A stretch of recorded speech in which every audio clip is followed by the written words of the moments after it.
Tenda e madhe, kostoja e lartë e jetesës, rregullat në ndryshim të lojës.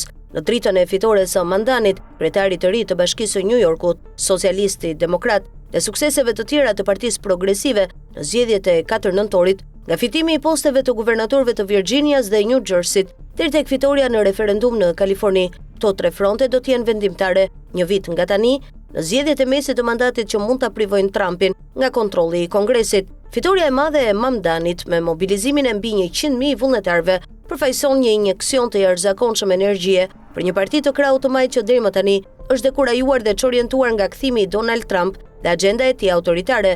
Mobilizimi i të rinjve dhe gjithashtu ai i grave, i simbolizuar nga ngritja e 2 guvernatorëve të rinj, është një aset i paçmuar për demokratët, por nuk mund të harrojmë se Amerika tani është një vend thellësisht i ndar. Verilindja, Bregdeti i pajësorit dhe disa qytete të mëdha në brendësi të vendit janë shënuar në hartën politike me blunë së majtës, pjesa tjetër me të kuqen e republikanëve. Nëse menaxhohet keq, fitoria e Mandanit me populizmin e tij të krahut të majtë që i bashkon kauzat e lavdërueshme me propozime bindëse, tërheqëse për elektoratin, por pjesërisht jo praktike ose tepër të kushtueshme, rrezikon të theksojë këtë polarizim. Kryebashkiaku i ri përballet me sfida të mëdha, ti kundërvihet Trumpit të çliruar dhe të demonstrojë aftësinë e tij për qeverisur në mënyrë efektive dhe me ekuilibër, duke injektuar një dozë të shëndetshme realizmi në planet e tij. Ai gjithashtu përballet me një sfidë të tretë, më pak të dukshme, por ndoshta më të vështirë për të menaxhuar, frenimin e radikalizimit të vijës së ashpër të majt. Disa figura demokrate janë kritikuar për mosdhënien e mbështetjes së tyre zyrtare kandidatit të krahut radikal të partisë së tyre, por këshilltarët e vet Mamdanit u habitën nga urteku i reagimeve negative që i goditi pas bisedës telefonike midis kandidatit të tyre dhe Barack Obamës. Aktivistët që denoncojnë një Zoran, tashmë konformist, të zhytur në establishment. Në realitet, demokratët mund të rishfaqen dhe të fitojnë përsëri, vetëm nëse mund të riparojnë përçarjet në tendën e madhe, nën të cilën dikur gjenin stre të moderuarit dhe liberalët pa luftuar kundër njëri tjetrit, dhe gjithashtu të bardhët, zezakët dhe hispanikët. Këtu, pas zgjedhjeve që varrosën bidenizmin, një moderim pa shpirt, ndërsa Bill Clinton e la veten më njanë duke mbështetur Cuomon, ekziston vetëm një ngjitës i mundshëm ndërgjeneracional, efektiv nga njëri skaj i Amerikës në tjetrin. Vet Obama, ish presidenti i heshtur për një kohë të gjatë përballë abuzimeve të pushtetit nga Trump dhe i hutuar nga agenda radikale e Mamdanit, kohët e fundit ka dalë nga letargjia e tij, dhe këtu hyn në lojë faktori i dytë.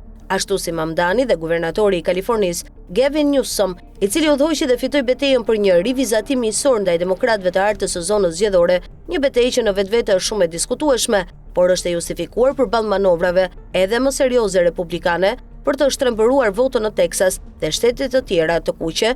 Obama gjithashtu e kupton se rregullat e lojës kanë ndryshuar. Ai duhet luftojë pa u lodhur dhe ndoshta ti ndot ata. Në fund të fundit, Obama e ka ditur që nga viti 2016 se ekstremizmi jo liberal i Trump nuk mund të luftojë me sjellje të mira, që atëherë përballë vulgaritetit, gënjeshtrave dhe insinuatave të fushatës së Donald, Michelle u kundërpërgjigj, kur të tjerët ulën poshtë ne ngrihemi lart.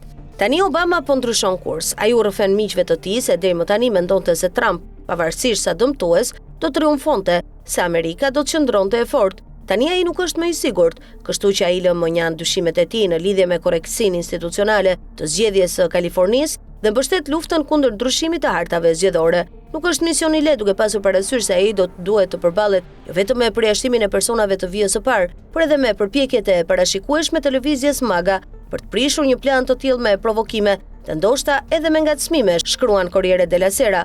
Por votimi i djeshëm zbulon edhe diçka tjetër. Nga New Yorku në Virginia, votuesit u thanë anketuesve se votuan kryesisht duke pasur parasysh shqetësimet e tyre ekonomike, koston e lartë të jetesës që e bëri Bidenin jo popullor, dhe tani po ka të njëjtin efekt tek Trump. Republikanët kanë më pak se një vit për ndryshuar drejtimin e një ere ekonomike, që tani po i mban prapa. Nuk është një detyrë e lehtë, duke pasur parasysh rreth që mblidhen në horizont.